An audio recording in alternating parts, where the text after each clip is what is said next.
Di alam ng karamihan sa ngayon, yung sa tunay na buhay, mabait naman talaga ako.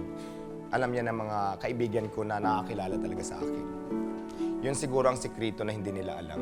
Nung walang-wala ako, walang nagpapautang kahit 50 pesos. Kahit nga 20 pesos, nahihirapan pa akong makahingi pang bili ng kape man lang or tinapay nung kahirapan ko. Ang natutunan ko, unang-una talaga, mag-ipon pagka kumita ka. Kasi wala namang araw-araw Pasko. Para pag dumating ng kagipitan yung pagbagsak mo sa buhay, mayroon kang mahuhugot. Sa dami ng taong nandyan sa paligid mo, mayroon pala din talagang taong malalaman mo din na concern sa'yo kapag ka dumating sa point na nandiyon ka na sa level sa stage ng kahirapan mo na. Mayroon din naman. Alam mo yung pinakamasakit, yung lalaitin yung pagkatao mo, yung parang pati yung hitsura mo, pupunahin niya, pati yung sasabihin sa'yo na nakarma ka na. Pag bumagsak ka, bumangon ka ulit, gawin mong motivation yung pagbagsak mo. Parang may kulang. So, gagalingan mo pa pag bumangon ka ulit. Habang wala akong ginagawang masama, habang wala akong taong inaapakan, itutuloy ko lang kung ano yung nasimulan ko. Laban lang ng laban.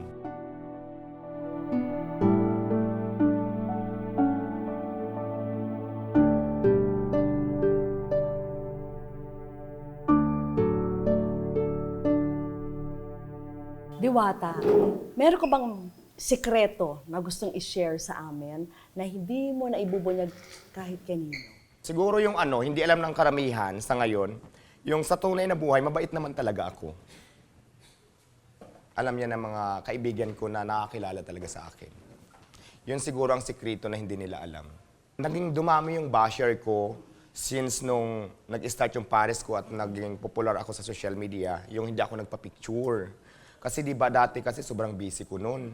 Tapos ako, sa sobrang haba ng pila ng parisan ko, ako lahat nagluluto, namamalingki, nagbabantay. Tapos ang daming pila sa kagustuhan ko noon na makakain lahat yung nakapila kasi gusto makatikim ng menu ko. So nag-focus ako. Tapos yung pala, may mga tao na mga nagbablog na minsan, ay mamaya na kuya, may ginagawa pa ako. Tapos may nagpapabati ng happy birthday na lagi naman yan siya nandoon. Parang pabiro ko lang yung lilipas din yan kasi nagaya ko lang yan sa isang comedy bar yung nagpabati ng happy birthday. Kaya lang naging masama ang impact sa kanila. So, ang tingin nila, masama talagang ugali ko. Pero, minsan mabait naman ako. Oo. Oo naman. Di ba? Bakit mo sinabing yun ang gusto mong malaman ng lahat?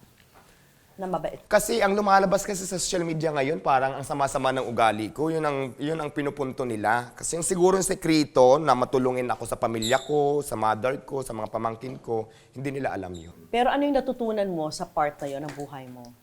Ayan, sa dami ng mga pagkakamali natin sa buhay, basta ang natutunan ko lagi, gumawa ka lang ng tama, makisama ka sa lahat ng tao, kahit saan ka dalhin, hindi ka mapapano. Maliit lang din naman yung kita noon, hindi gaano kalakihan, pero nag-trending siya, kaya maraming tao naging laman ng social media. Din ang trending kasi, ilang linggo lang yan, pag natapos yung trending, magbabalik talaga sa normal. Pero kasi ako, so nung habang kumikita ako, nag-iipon talaga ako at nag-iimbest ako kasi alam ko na ang mangyayari. Pero ngayon, parang back to normal na lang, yung ordinary na lang na kainan, so gano'n na lang yung level niya. Pero at least, nasulit mo nung nag-trending siya, at least kumita ka at talaga na-invest mo yung kinita mo. Yes, lahat. Oo, lahat ng mga racket ko, pinagsama-sama ko na doon. Tapos dagdag pa rin yung mga nagbigay-bigay, nagpaabot ng tulong. So, ayan lahat. Tsaka na-maintain mo yung bahay mo, yung sasakyan mo. Yes. So kahit pa paano, di ba? Dapat Mayroon namang nga pala. Kumbaga parang malayo na din ang agwat kaysa dati na sa ilalim ako ng tulay. Kasi ngayon talaga, mayroon na, may bahay na ako. At ayaw ko nang bumalik doon. Hanggat maaari, nilalabang ko talaga siya. may time ba na, let's say, sa sobrang dami mong gastusin, yung walang-wala ka na sa buhay, yung umabot ka sa puntong kailangan mo nang mangutang ng pera? Actually kasi dati, nag-umpisa kasi ako talaga, hindi talaga ako nangutang. Kasi nung walang-wala ako, walang nagpapautang kahit 50 pesos. Kahit nga 20 pesos, nahihirapan pa akong makahingi pang bili ng kape man lang or tinapay nung kahirapan ko. Pero nung nagkaroon na ako, parang siguro may nakikita nang silang makakabayad na ako, mayroon na nag-offer. Pero sabi ko nga, hanggat kaya ko pa naman paikutin yung sa akin para wala akong problema, pinapaikot ko na lang muna. Kung kailangan talaga, saka na ako mangungutang. So never ka talagang umabot sa puntong kailangan mo ng mangutang? Hindi pa dito sa business ko ngayon. So hindi. Talagang nirol ko ng nirol talaga yung pera ko. So ano nangyari nung bakit kaya bumagsak? No? Yung dating sikat na sikat, nag-trending, bakit biglang nangyari yun? Yun nga, siguro dahil na rin sa dami ng basher. Tapos kasi, yung tinda ko kasi Miss Vicky, Paris lang yan. Alam mo yung literal na Paris kanto lang. Yung 100 pesos, only rice, may free soft drinks. Kasi ang target market ko, yung mga ano lang yan, yung mga riders na mga naglalalam, kung ano man dyan. Basta mga riders.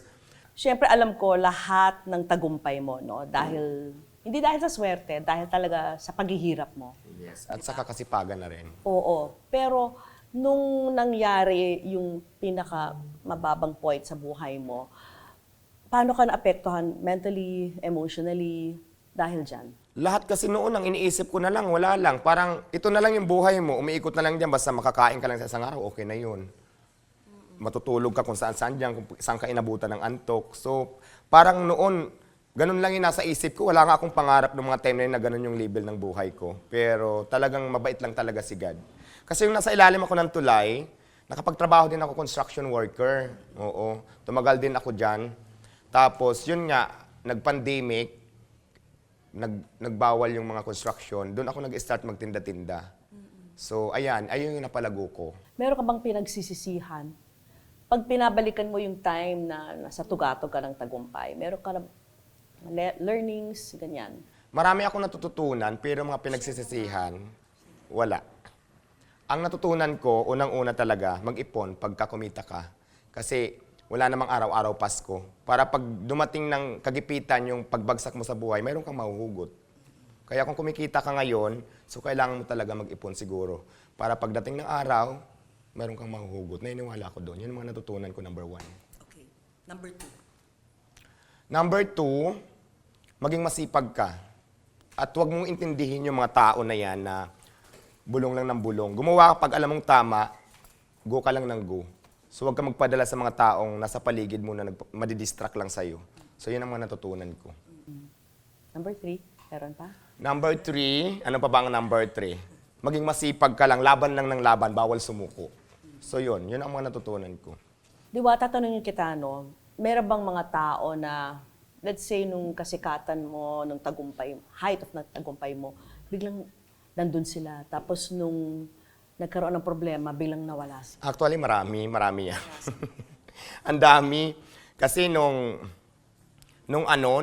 kasagsagan ng trending ko, ang dami talaga. Ang dami nandyan, nagpapaabot ng tulong, araw-araw na sa parisan, yung iba nagbablog. Then ito na ngayon na ang ano natin is medyo nag-ano na tayo, na down na, kumbaga parang wala na sa trending, yung parang lumagapak, ganun yung eksena eh. Wala na, halos wala na. Pero meron pa rin mangilan-ngilan na nagchat-chat sa akin, lalo na yung ibang vlogger na, kailangan mo ba ng tulong ko? Kahit konting tulong lang, magsabi ka. Mayroon din mga ganun, pero ilan-ilan lang, bilang lang sa daliri talaga.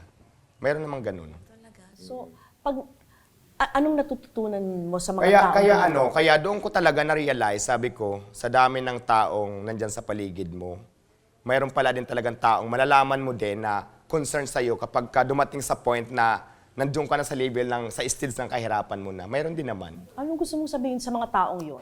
Maraming salamat. Gusto mo ba in-drop ko pa? Sige. Ma'am Lynn Bernardo, thank you so much. Alam mo, na-appreciate ko talaga yung chinat mo ako na kung kailangan ko ng tulong. Pero sabi ko, sige, hanggat kaya ko naman gawa ng paraan, ako lang muna. Pero pag hindi ko na talaga kaya, sasabihin ko na lang sa'yo. Lynn Bernardo, maraming salamat po sa'yo, madam. Bakit ka naluluha?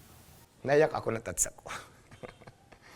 Thank you, Madam Lynn, kasi na-appreciate ko talaga at ano ko yung kabaitan niya din sa akin. Sabi ko, sa dami ng taong nakilala ko, nung time na nasa kasikatan tayo, yun yung hinihintay ko, yung kukumustahin ka, sa kanya ko nakita. Kaya thank you so much. Naiyak ako. Hindi ako plastic ka, naramdaman ko lang talaga siya. So, yun. Ano ginawa niya?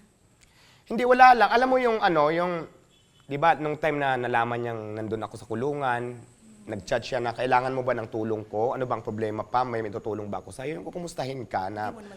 Hindi ko siya kano-ano. Actually, nakilala ko lang siya sa Pasay nung nagtending yung parisan ko. So, isa siyang vlogger. Meron ka ba bang naiisip na gustong pasalamatan? Sa lahat ng mga sumusuporta pa rin sa akin, maraming salamat sa inyong lahat. Kaya natin to at babangon tayong muli. Maraming salamat sa mga supporters ko. Thank you na din sa lahat ng bashers na nandiyan nakabantay sa social media account ko. Ano natutunan mo sa mga basyo? May mga natutunan din naman ako sa mga basher. Yung iba tama naman yung sinasabi nila. So kailangan ko mag-adjust kung ano yung nakikita nila. Pero yung iba talaga, inggit na lang yung mga below the belt na magbitaw. No? Akala mo pag nagbitaw, hawak na nila yung pagkatao ko, malaki ang bag sa buhay. Pinakamasakit na sinabi nila. Alam mo yung pinakamasakit, yung lalaitin yung pagkatao mo. Yung parang pati yung hitsura mo, pupunahin niya, pati yung sasabihin sa'yo na karma ka na, di ba? Isip ko, bakit ako makakarma? Naghanap buhay ako. Paano ako makakarma? Wala akong ginagawang masama. Di ba yung mga ganun? Ano yung natutunan mo dito sa kasikatan, sa pagiging viral? Ang mga natutunan ko siguro, pag nag-viral ka, pag kumikita ka, mag-ipon ka. Di ba? Kasi hindi habang panahon viral ka at nandyan yung mga tao na yan susuporta sa'yo. Wala akong nakita nag-viral, lalo na sa isang kainan dito sa social media, na hindi nalaos. Lahat nalaos. Kaya habang kumikita ka, habang sinusuportan ka ng mga tao, mag-ipon at mag-ipon. Para pag natapos yung career mo o trending mo, mayroon ka nang naipon, mayroon kang panimula. So, yan ang mga natutunan ko. Mahalaga to na sinasabi mo to. Kasi, Yes. di ba, parang nangyari na sa'yo eh. Yes, Di ba? nangyari talaga sa So, akin. sa mga nakikinig, ang kailangan lang nila kunin yung lesson mo eh. At i-apply nila, no? At saka sa bawat sa bawat pagbagsak sa akin, katulad na sa akin, hindi ko sa sinusukuan eh. Sabi ko kasama siguro sa part ng buhay. Pag bumagsak ka, bumangon ka ulit, gawin mong motivation yung pagbagsak mo. Parang may kulang. So, gagalingan mo pa pag bumangon ka ulit. Ganun ang gagawin ko ngayon. Ano pang gagawin mo ngayon na parang naging learnings mo from the past na talagang i-apply mo ngayon na buong buo? Yun, unang-una, magpo-focus ako sa business, tapos pipiliin yung mga taong mga nandiyan lang kasi may personal pala na interest sa'yo. So, yun ang mga natutunan ko. So, magpo-focus lang ako sa business ko at ipagpapatuloy ko, babangon ulit ako. Thank you very much. Maraming salamat. Thank you, Miss Vicky. Meron ka pa bang gustong sabihin sa mga talagang fan mo at gustong makita ka mag-succeed? Sa lahat ng mga supporters ko nandyan, gusto ko ulit kayo pasalamatan. Maraming salamat kasi maraming basher pero marami din namang supporters. So nakikita ko sa mga comment section. Basta ako, habang wala akong ginagawang masama, habang wala akong taong inaapakan, itutuloy ko lang kung ano yung nasimulan ko. Laban lang ng laban. Ano gusto mong sabihin sa sarili mo? Kaya mo yan, Diwata. Magpakatatag ka at alam kong matapang ka. Kaya gulang, laban lang. Kaya mo yan. Kayang-kaya. Thank you very Thank much. you, Miss Vicky. Thank you. Diwata, meron tayong mga sorpresang hinanda para sa'yo. Sana magustuhan mo. Salamat po, Miss Vicky. Thank you rin. Thank you rin sa time mo sa amin. Maraming salamat din at saka isang malaking karangalan ang makaharap kita. Dati napapanood lang kita sa TV. Mamaya magpa-picture ako ha. Para may souvenir ako. Baka sabihan mo ako ng lilipas din. Hindi na. Mag-friend na tayo. Oo, hindi. Actually, na-admire kita. Thank you so much. Nakaka-admire yung mga taong nagtagumpay, pero mas nakaka-admire yung mga taong nagtagumpay, tapos may pinagdaanan, and then mas naging wise na. Alam mo, pinawisan ako, Miss Vicky. Nahirapan ako sagutin ang mga tanong mo. Sa feeling ko, hindi ko makukuha yung corona. Ang galing naman ng pagkakasagot mo kasi all from the heart.